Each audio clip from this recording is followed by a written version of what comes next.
So welcome everybody to the second hour of Mind Shifters Radio. Today is Wednesday, March the 24th, 2021. And our calling number is 563-999-3581. And press 1, and that puts you into queue to talk to us. We'd love to hear your comments and questions because that makes this your show. And give Michael just a moment to call in, and we'll do the switch over. And in the meantime, I'll invite you to go to the website, which is whyagain.org, and press on the Start Here or the bullseye in the middle of the page. Both of those take you to the same place. You'll find audios, videos, all the worksheets that we use, the book. There's just lots and lots of information, and put it to work in your life. And I thank you, Michelle, for filling in yesterday. My brother, he's in the country about every 45 days, and so when he is in the country, he usually takes Dad for about 5 days. And it's been several months since we've been able to do that. And so yesterday, Michelle covered for me while I was getting Dad all ready and sent off with my brother. And so, and we don't have the baby for the next 2 days. So Michael and I are actually going to hibernate and take a couple of days just to ourselves. And so we're looking forward to that. Welcome, Michael. Yes, very much looking forward to that, and kind of opened the door to that last night as we both got into breathing and doing energy field work with each other, and just creating a sweet space of process. Deep appreciation for everyone's support. And came across an interesting quote from Rumi, and this kind of fits with a lot of the new information that's been coming through. He says, the soul has been given its own ears to hear things the mind cannot understand. And last night, Sue and I were breathing, we were talking about how we're going to have to learn to talk about new levels of awareness. You have to teach the mind how to engage in it. So here we are. We've got a set of years. You know, we've spoken over and over again over the years. You got to be out of your mind. So if you're out of your mind, there's a whole different level of listening. Then you have to learn to bring what you hear in your soul into your mind.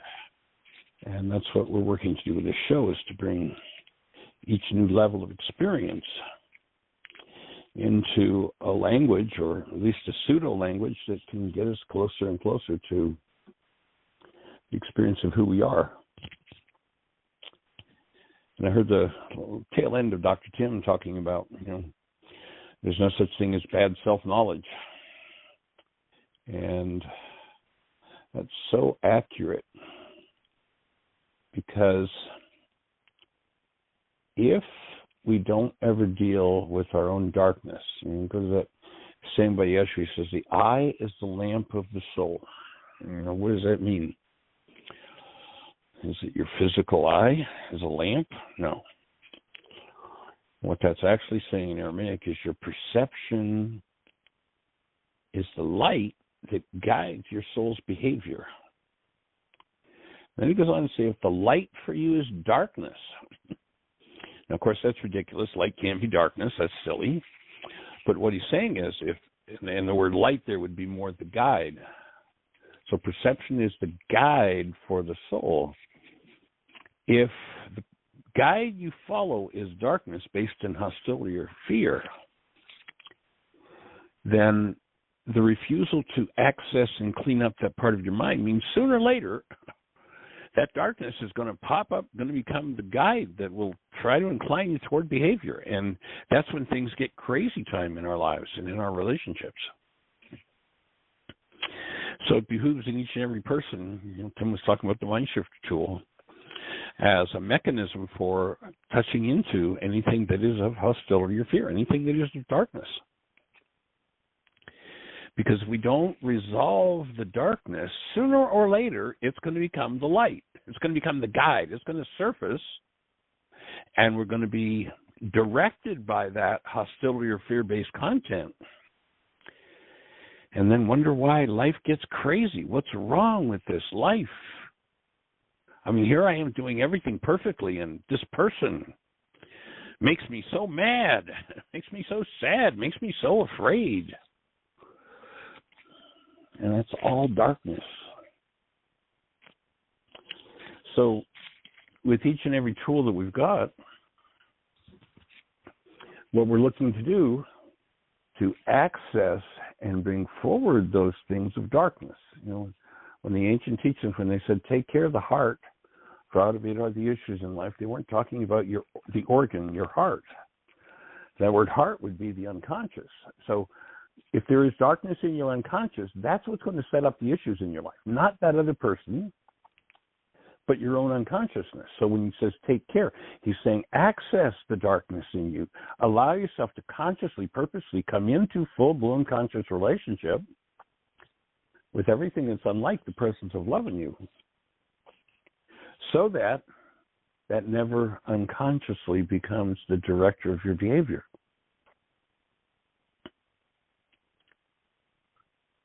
So if the light for you is darkness, if the guide you follow is something based in hostility or fear, what kind of crazy things will you do to destroy yourself?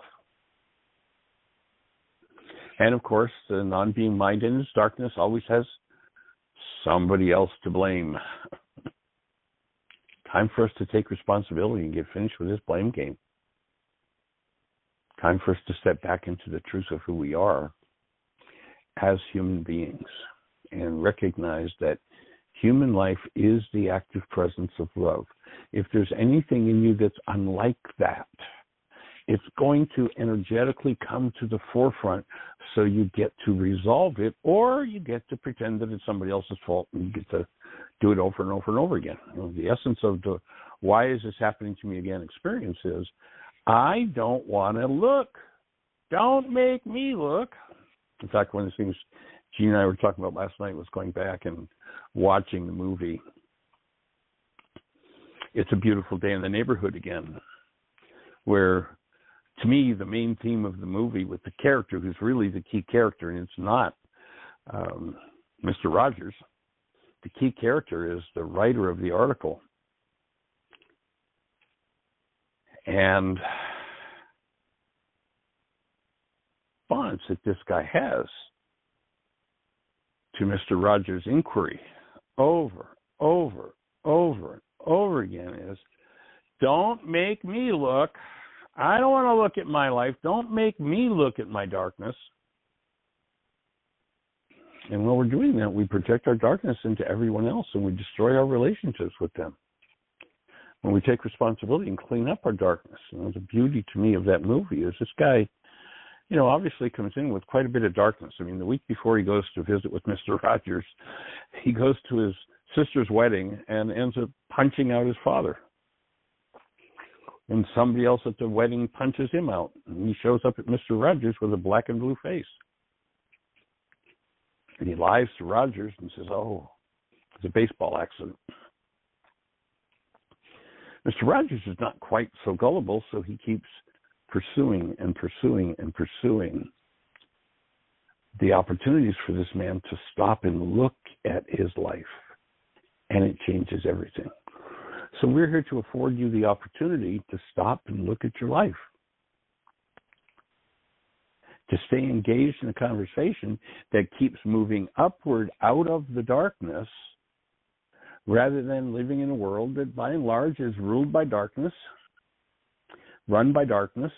I mean, communicating with someone who just profoundly shares how he's all about the light and all about love, and he's stuck in this QAnon conspiracy, and he's actually rejoicing over it. Yeah, well, some of these politicians, these bad guys, these evil guys are going to be executed, and he's like, this is something to be overjoyed and celebratory. That somebody's going to get executed. Excuse me, folks. This is the punishment planet. It's time for us to get over ourselves and to get out of that darkness of punishment. It's time for redemption. It's time for us to come back to our direct relationship with the light and face what's darkness in us. But this person just, they're all about, I am so, this is about the bad guys and the good guys, and I'm a good guy, and I just can't wait for these people to be executed. It's like, what? And you got, in some twisted way, you think that makes you a good guy? Excuse me. Work to heal any possible reason for execution on the planet. Work to heal that. Then you're going to step into being a good guy. But don't tell me what a good guy you are as you rejoice over the thought that someone is going to be executed. Because that's a life of vengeance. And vengeance is not about the good guys.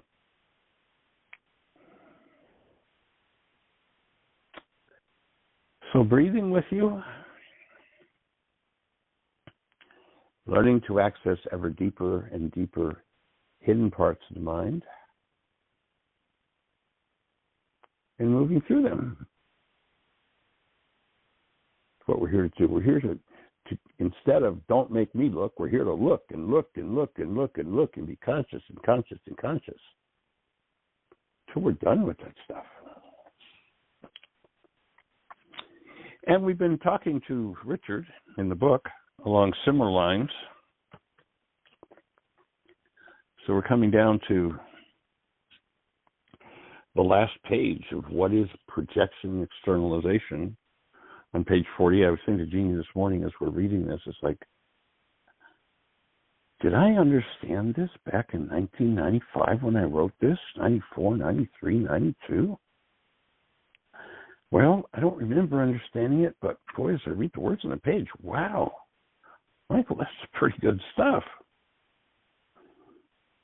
I don't really remember understanding it that well, but I wrote about it, so I must have.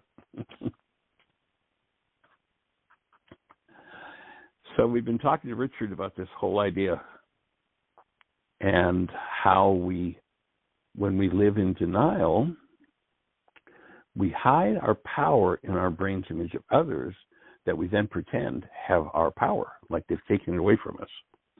And nobody can take your power away from you. You can't hide it from yourself.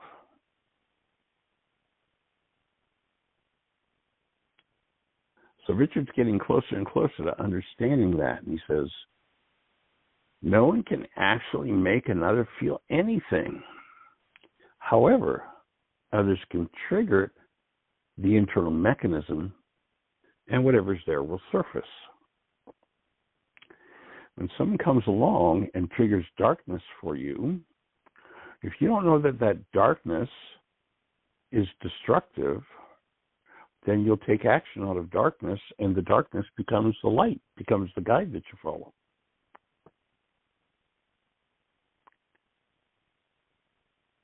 Richard, if you had a reality called powerlessness, and someone stimulates that belief about yourself, you will experience the effects of that belief as feelings of powerlessness. Keep in mind that you feel something because that reality is within you. No one can make you feel or experience a reality that you haven't already created within yourself. So when you say they made me mad, what I'm saying is I have no responsibility for my anger. They forced it on me. It has nothing to do with me, and here I am angry because of them. Excuse me, if you're following the darkness called anger in your mind, the only way that can happen is that there's darkness there. And you let yourself become aware of that. You no longer leave darkness in the unconscious state. You bring it forward to conscious awareness. And now that energy will no longer have power over you because you brought it into and transmuted it by the light.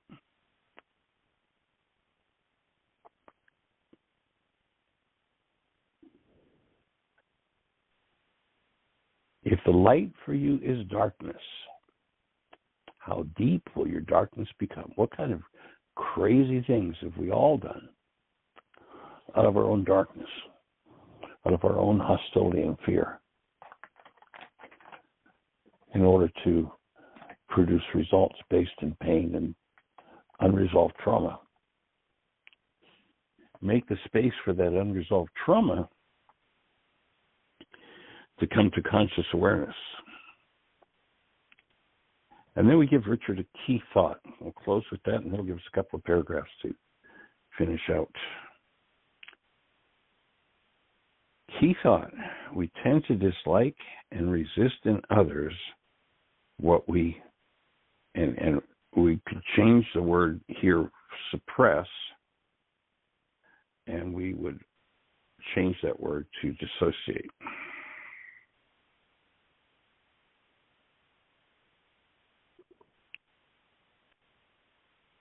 So we tend to dislike and resist in others what we've dissociated from in ourselves. The disliking comes from, I don't want to own that part of me. I don't want to look at that part of me. I don't want to deal with that part of me.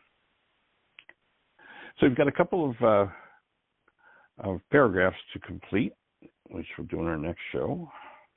As Jean said, we're going to take the next 2 days off. Well, Jean's picked out a couple of really hot topics to do repeat radio shows, so tomorrow and Friday. And then we'll come back and we'll look at these last two paragraphs, page 48 in the book, and then we'll go into chapter 9, Blockage of Truth. So we're looking to detail these dynamics as deeply as possible so that we're empowered to clean them up.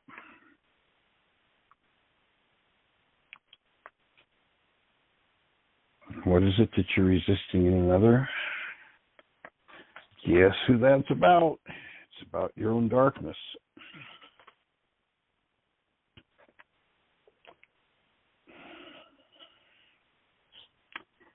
And on the back of the book is a commitment. If you look at today's commitment and compare it to the one in the book, you can see some of the things that have happened in my life, in that the commitments I bought autobiographical. Each time something of darkness in myself came up, I would put another addendum into the commitment to support me in working through whatever that darkness was. I'll just share that commitment with you and let yourself tap into. Promise to trust you enough to tell you the truth and treat you lovingly, gently, and with respect. I will do this in my thoughts, words, and actions, whether in your presence or not. In every interaction, I will look for and acknowledge the highest and best in you as I swear to love our true nature. My connection to my source and nurturing my relationship with you are always more important than any issue. If anything unlike love comes up, I will hold this in my heart and listen as I learn to speak, experience, and be responsible for my own realities. I am here for and with you. I will keep communication open and keep love conscious, active and present as we heal. Celebrate life and grow together. So thank you, Michael Ryce from the early 1990s, for written this book. Pretty good stuff. Details many things I didn't know I knew as I revisit it. The book, by the way, if you want to get a copy of it, you can, it's out of print, so we don't have any new copies. But you can go to Amazon or to eBay and usually find copies there. We put several tens of thousands of them up back in the late 90s. And so they're still floating around out there, used copies for a couple of bucks. And or you're welcome to go to our website, whyagain.org. Picture of the book, drill down in the book, you'll find copies in several different languages. Print it off, it's free. Such a deal.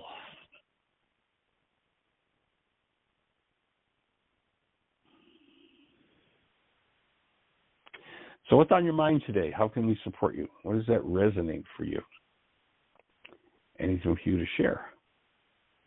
Miss Jeannie, do we have anybody up there with a hand up in the phone queue or anything happening in the chat room? No questions in the chat room, and there are no hands up. So if someone presses 1, you're first in line. We have 39 minutes. So lots of time for conversation. And we would love to have a conversation with you. Our whole objective here is to create as deep an understanding of these tools and how to use them, as deep an understanding as possible of these amazing first century ideas that we brought to life out of the Aramaic language into the English language. We invite you to engage them, and as you engage them, you're going to learn things that we don't know yet. And then we'll hope that you'll be putting your hand up and sharing what your learning is, so that we all get to benefit from your process. Power of community.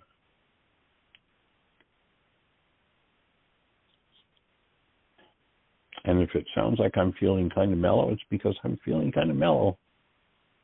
We got have some a hand very up. intense. Yeah, let's go for it, sweetie. Okay, 610. I think this is Susan. Welcome. Hi, folks. Boy, it's exciting you get some time to yourselves. We're going to miss you, but it's good. I shouldn't say that. We're not supposed to say that. We will have you with us anyway. All right. There are 2 good shows coming up tomorrow and Friday, so then we'll pick it up again on Monday. And thank you for that little intro you did to everything yesterday. That was awesome, to the intensives. And thanks. So we're spontaneous. I didn't plan on it, but yeah, that was good. And I just love that I, quote unquote, accidentally came across this quote from Rumi, and it really describes a new level of what we've been doing. Is, you know, the soul has a set of ears for hearing things that the mind can't even start to comprehend, and so we're teaching our minds to talk about it. And a couple of things opened up for both of us yesterday as we breathed with each other. It's like, I don't even know how to talk about this yet. Well, we'll just ask our minds to learn. We'll learn how to speak about it and bring it in so it can become the light for someone else in their process. So how are things in your world with those babies? Well, I was going to ask you a question, because if I start on that, it'll take a while. So I'm going to evade the question. They're okay. Functioning, and they are doing what they need to do, and I am allowing that to happen without getting upset, which is miraculous. Let me tell you, that's a big step. So you're trusting their wisdom. I'm trusting their wisdom. Today is a good day. I had a bad weekend over that, but doing the work brings it around and around and around. But we had a question in my Zoom group.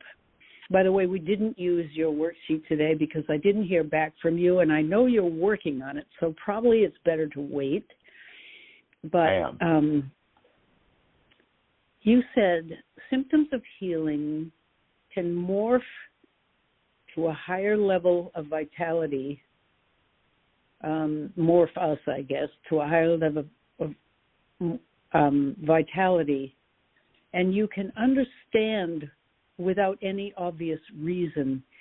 My words aren't so great, but the question in our Zoom group is, do you have to know the origin of the trauma? Do you have to know? And you have said many times, no, you do not, and the work can be done, but you have gone another step with this. You talked about it in this new diagram of God's antenna and your antenna coming together. I wonder if you can just grab that and untangle my confusion and explain a little more about that. You know, the mind wants to know. The mind wants to understand and figure it out. Remember, our number one pseudo-solution of the non-being mind in the codependence intensive is, if I could just figure this out. And the truth is we can't figure it out. But it's still a delight when when we achieve the goal of some level of understanding. It's like, oh, I get a dopamine hit. I feel good when I have that. But that's really kind of the booby prize. What I want to do is the process work, and then out of the process work will come the next level of understanding. But the understanding is not the goal. It's a byproduct of the process of forgiveness and healing. That would be my take. And so if I lead with my goal is to understand this, then I'm going to tend to frustrate the process. If I lead with my goal is to work through whatever I need to work through. As I work through it, I will be able to explain it to my mind, and mine will go, oh, that's good. Now I understand. Yeah. But it's not the purpose of the process, would be my take. That's great. There's a very funny story in a book Byron Katie wrote years ago called 1,000 Names for Joy. I'm going to try to find it. I've got the book right here. And if I can't find it, I can put it together, I think, well enough. Okay, I can't find it. I'll keep looking while I ask you. She talks about going to the beach, walking the beach with a friend who suddenly appeared to be having a stroke. And they sat down on the sand, and she loved and held him in the space of love and just sat there. And he was panicked, and you could see one side of his mouth was sagging. And he said to her, "Don't you care about me?" And she said, but that's probably not how she worded it. But anyway, she said, "No." And he was crying, and then he started to laugh, and she started to laugh. And the idea is, I didn't want to care about you because that separated me from you. I was so in you, with you, that stepping away enough to care for you would have been not a good thing. So that's why she said no. And he got it. I just think that's a fabulous story. Yeah, here it is. Her last word is, I wouldn't leave him for a caring. And it was that passage in there that I realized I can let go of my son and my grandboys. And so I've been in a state of peace, really blessedness and peace. But you know me, I start to think, well, maybe it won't stay. But it seems to be another level of getting something that you've been teaching.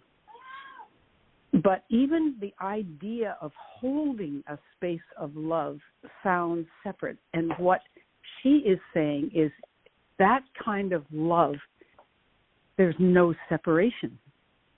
You don't care for someone. You're just plain merged with them, I guess, or completely together with them.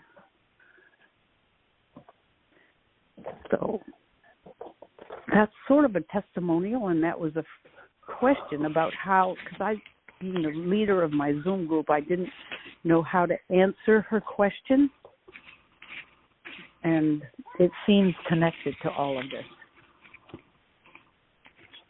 Well, I hear you. Yeah, I can hear that in the background. But what I hear you describing is from the mind's point of view, and the mind says, oh, I have to care for this object out here, instead of be the conscious active presence of love with this person I'm with, instead of connecting with them on the level where we are one and giving them the highest gift I can possibly give, and that is the presence of love in whatever they're going through. Can I bring that to this? I talked out of an experience I had a couple of weeks ago of how when love is present, we step into process the dissolution of the energy directly that otherwise would show up as trauma. And as we step into that space, we become the most powerful space we can possibly be. That's it. So in one case, I would take it as the mind is efforting doing something. In the other case, the soul's in there doing it. Yeah. And that's trying to figure it out. Right. Okay. It's all either figuring it out or letting even figuring it out go. One of the forgiveness pattern things that Tim Hayes has put on a sheet is I give up my goal to have a successful worksheet. I give up all the goals that are entering. I go slack like nothing. I'm just in a space of openness.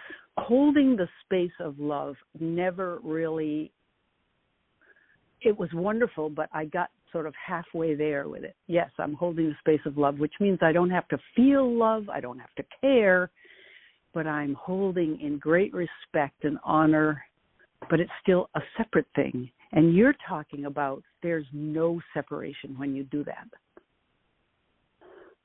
And there's kind of an oxymoron here because my mind's trying to figure out what caring means, where when I'm in being, that's full caring.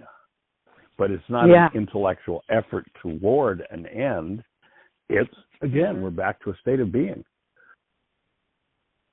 Yeah. The mind says, that's great. Well, just give me the list of all the things I need to do to be love. Yeah. Mm-hmm. And I could take, Yeshua, the ideal, I could copy down everything that he did in every circumstance, and I can do all that. But that doesn't mean love is present. If those things aren't flowing from a state of being, it's not that love is present. We're trying to do something to make it look like love is present. And we want the original live experience of love being present, not, we're gonna replicate what somebody else did and make it look like love is going on. It's almost as if we have to unhook our brain and admit while the unhooking is going on that we don't know anything at all, and we're just going to sit. Got to be out of your mind. You've been saying and then that in that space, why does it take so long? In that space, you can let yourself be taught. The thought comes, several years ago, my mom had a stroke. And so we went up to Canada to spend time with her and to help her recover from her stroke. And she's in the stroke ward in the hospital, and she's lost the use of one side of her body. And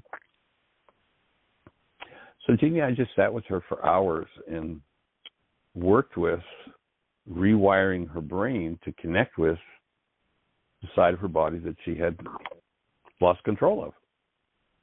How did you work with her? Well, the first thing was to be that space. And the second thing was to, I would take a hold of her foot, which she was disconnected from, and I'd just start to gently move it. Mm-hmm. Take it through its extreme and full range of motion, all the while talking about her wiring that being back into her brain. And over the period of, I don't remember exactly how long it was. We were probably there with her 2 weeks, just about every day in the hospital. Do you remember, Jeannie, exactly what it was? And it was 2 weeks. She was we were in a ward, and there were, I don't know how many other people with strokes. She's the only one that walked out of there. Wow. Under her own power. How did you know to do that? Was that the not knowing mind? You instinctively did that, or did you have the not knowing mind and add to it what knowledge you did have about strokes? Well, I certainly called upon some knowledge that I had from my medical training, but it was more being that connected space of love with her and just inviting her into feeling what was moving, as I would physically move her foot and her leg and invite her to notice where the energy patterns were in her brain that had disconnected and allow them to reconnect. So you knew she couldn't feel in her foot? Yeah, the stroke had damaged the part of her brain that would connect to that side of her body. So there was no there was no linkage. So we worked to establish that linkage through physical motion, the space of love, and inviting her to just let her brain rewire back to connect with her foot and her leg, which she did. And as I say, she walked out of the stroke ward, and nobody else did. I know they do say that if you get to the stroke right away, that a lot of damage can be prevented. It can be undone before it does the damage. I've heard that. Well, and what they used to think was damage, really isn't damage as such. It's, and the way I've heard it described is that the brain goes to sleep. It really isn't that it's damaged. It's just asleep there. And, that one of the, I have a friend out in California that runs hyperbaric chambers. And when they get somebody who has a stroke, and, it can be years after a stroke, and they go, well, this person's brain damaged and this part of the body doesn't work and they'll put them in the hyperbaric chamber, and they'll start to wake up those parts of the brain, and they'll be restored to function. Wow. Whoa. That's so exciting. So it really wasn't damaged. And so in part from some of my training, I knew what to do with her, and in part I just let myself be guided into how am I going to do this. Wow.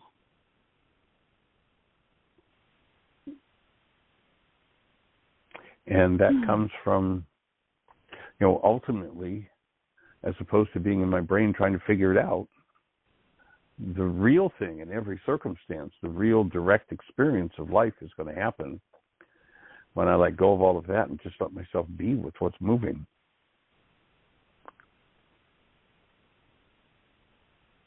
And that's what I hear you describing happening with your son and your grandson, is that you're moving into that space. So that's awesome. It really is, Michael. Such a relief. Yeah, as opposed to trying to figure it out. And handle it and carry it and take care of it and fix it. All that. And it's impossible anyway. And in learning that it's impossible, we doers and fixers are given permission to do nothing, to let go. I felt as if I needed a permission somehow, and somehow this understanding was the permission. Well, anyway, there's a wonderful author, a friend of my daughter's. He's an Episcopal priest who's just come out with a book called With Gladness. And in his own way and through the church, he has found a lot of what you teach. And I told Dr. Tim about it because he's always looking for authors to interview maybe, and also books to present. And he, in one chapter, he talks about how there's a sentence in the Bible, I don't know where, your work is very near you. Something like that. And he said, when all of these other things, these senses of responsibility that we have, we realize that our calling isn't some grand thing, although in another sense it's totally grand. Our calling is the next thing. Byron Katie talks this way too. The next thing, doing the dishes, opening the door and letting a cat in.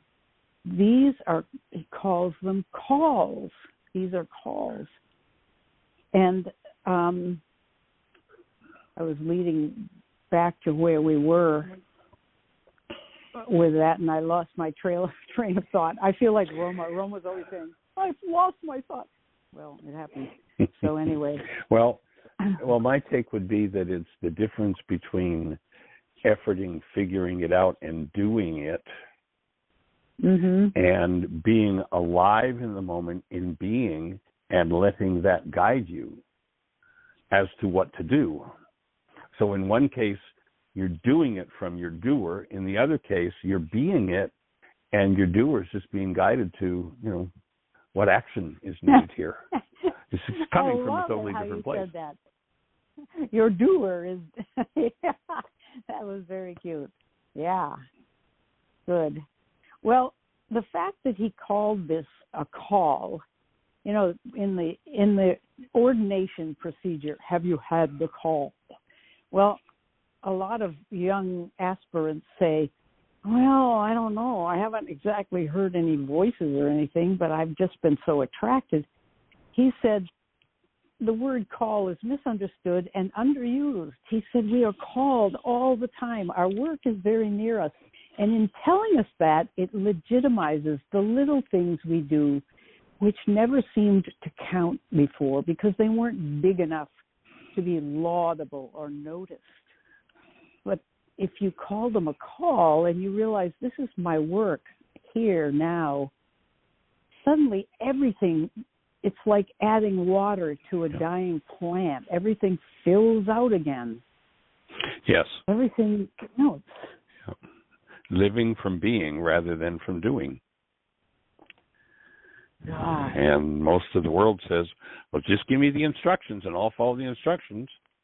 And if I do all the instructions that reflect that love is present, then love will be present. It's like, no, if you do all of the instructions, then what will be present is you're doing the instructions. And if love were present, that doing wouldn't be doing at all. It would just be a natural expression of being. Right. So it's like, back to you got to be out of your mind. Yep. Got to be willing to let loose of that mind.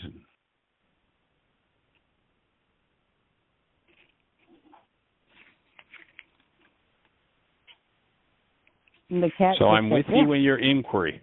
Say again? The cat just went, meow, as just saying, amen to that. Okay, we got it. Yeah. Thanks, Sweet. Michael. All right, young lady, we appreciate you. Lots of love. Thanks a lot. Thanks, you too. And so, Miss Janie, we're down to about 19, 18 minutes or so. So we've still got lots of time for conversation. If you're out there in listening land, push one. Let's have that conversation. Go for it, sweetie. We have 16 minutes. There are no hands up, so someone presses one.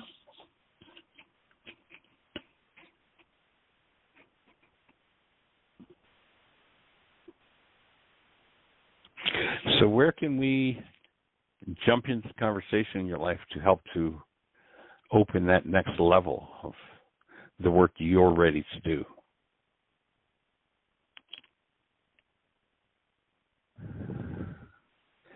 And to recognize that we are designed to live a personal experience of love, personally experienced. We got a hand up.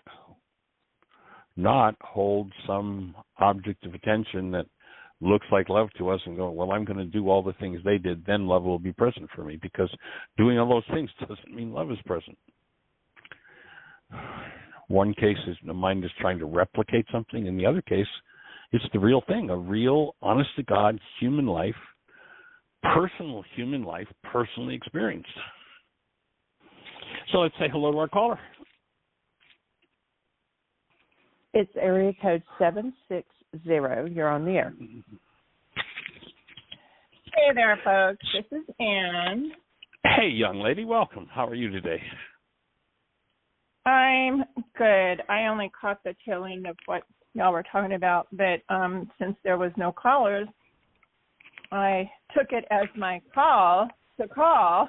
Okay. Because there was some space that opened up. My daughter and I had a conversation yesterday, and it was fruitful, very fruitful. It was tough, tears on both sides. However, it didn't last, and there was quite a few insights, and it had to do with her miscarriage a couple of years ago, and then God just brought it around after so she was having some issues with God. She she talked about forgiving, herself and blah, blah, blah, blah, but she used the term letting herself off the hook. So, of course, what that triggered my part of the conversation in. And let's clarify that. Let's go, back. Anyway, God just guided that. And, but she was seeing that her bottom line was trusting God. Why didn't he give her what she wanted? They'd been praying, blah, blah, blah. The same scenarios, the same words that you hear all the time and that we in the intensive say all the time. Like, I didn't get what I wanted, and this is my reaction. So we had some conversation around that, and then she spoke.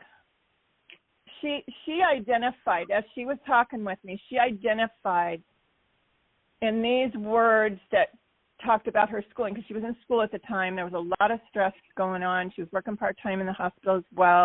They've got the 2 dogs, her husband's working, blah.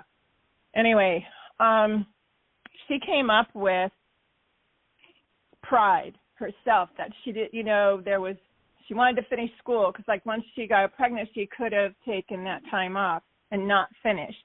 But so some of her words were, she'd worked so hard to get where she got. Anyway, there were so many words that were exactly the words that came out of my mouth or in my thought when I had my second abortion. Mm-hmm. So because I've done the work or been around the work long enough, I go, wow, I have work to do. And then, I reminded her of the generations and what happens. But I'm telling you, Michael, it was word for word what she was talking about with the pride. And that's what mine was, because I didn't want to give up school, and that was my excuse. And, and I wasn't going to get supported by the father and blah, blah, blah. And I said, okay, I will be getting busy doing a wake-up sheet. And I encouraged her to as well. She doesn't really put the pen to the paper, but then that's been a generational thing, it seems.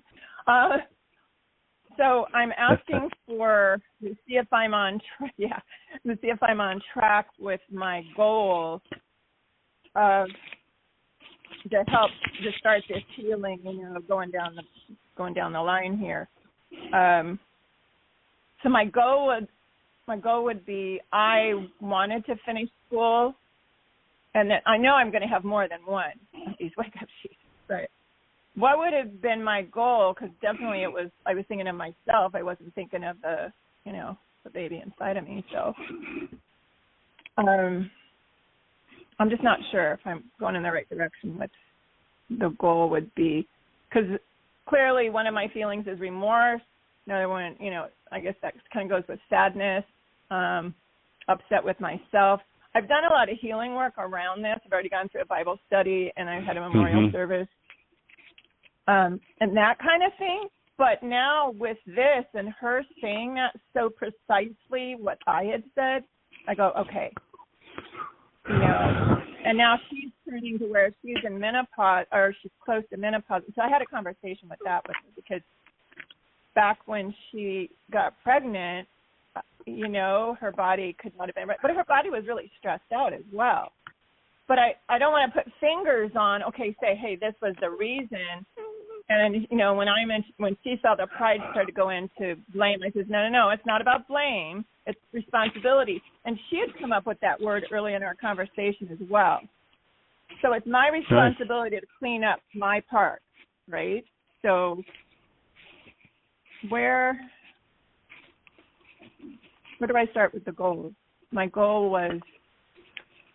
Well, there may be many different goals involved. And as you cancel them, you'll get clarity on, was that really the one, or is it really a shade different than that? Jeannie actually came up with an exercise in her Women Healing Women Intensive a couple of years ago when we were over in North Carolina. And they're a really powerful process. There were a number of women there that had either spontaneous miscarriages or abortions. And Jeannie, maybe you want to share a little bit of that? I think, I wasn't in the Women Healing Women part, but was that about writing things on a piece of paper and then we burned them? Yeah, Yeah. we actually wrote a letter to the baby, and and then we took it and burned it and released it. And when we did that, it was like all these pelicans just come flying in. It was almost like a symbology of being free. You talked about that. We did something different, and I didn't stay for that part, but, well, I can't remember what parts, but I was there. But this is so this is a different perspective of what went on, right? The pride thing and how it has gone down the line. So, would you suggest doing the same thing then? Writing another letter? Go for it, Jean. Yeah, what we did was, whether it was an aborted baby or whether it was, a miscarriage or whatever, to write a letter to the baby explaining to it, whatever you feel. I mean, we didn't ask people to read the letter out loud. A couple volunteered to do that, and it was like, some of them were apologizing and explaining why they didn't feel like they could, keep the child, and, actually naming the child, giving it a name. Right. And then we took it and burned it and then threw the ashes out into the ocean. So it was a release. Right. So I wonder if, though, It was a powerful process. See where I could. Right. I can see where I could write another letter coming from a different perspective now that I know more, but also suggest that to my daughter. Yes. And it might be help. interesting to invite her to write that letter as you write your letter, and then share them with each other and see where perhaps some of the generational patterns show up. And remember that, as we're talking about in the codependence to interdependence intensive, it's stepping back to become the thinker apart from the thought, feeler apart from the feelings, the actor apart from the actions. And when you can observe that, then rather than just functioning out of, like a stimulus response machine, this happens, therefore I do this, it really becomes more of a conscious process of action. Yes. And she was willing to listen, and so I think, God has just really done a work with us coming together more, and the fact that she even called and started talking about that, initiated it. So, but I know her husband has been struggling as well, and they've had conversations, and so, she could even invite him maybe then to write a letter as well. I think that would be powerful. For sure. Absolutely. Yeah. Okay. Wow. All right. That's a nice download. Yeah. And remember that what we're looking to do is to come into relationship with that which we've hidden from ourselves. So if there's self-disapproval or self-condemnation or justification, to just be able to be with that rather than having to hide that from ourselves, to be able to embrace that.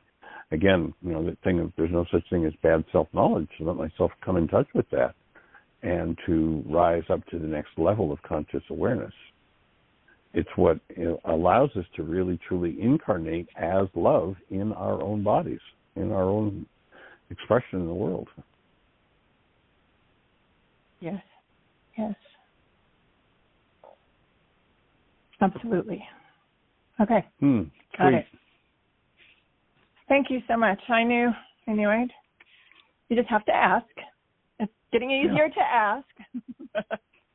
Cool. And then, like you said, just when people open up like that, like you've said many times, it heals the whole community. And so I hope someone else was able to gain from that as well. Thank you to both again for blessings too. Thanks. Honored and delighted. Thank you for your willingness to do your work and take it all to the next level. And it's pretty awesome that all of that's being shared with your daughter. And, just listening to how you've moved that forward and opened the space with her over the years since that journey that she did to Heartlands. It's just so sweet. Yes, absolutely. And then she's receptive.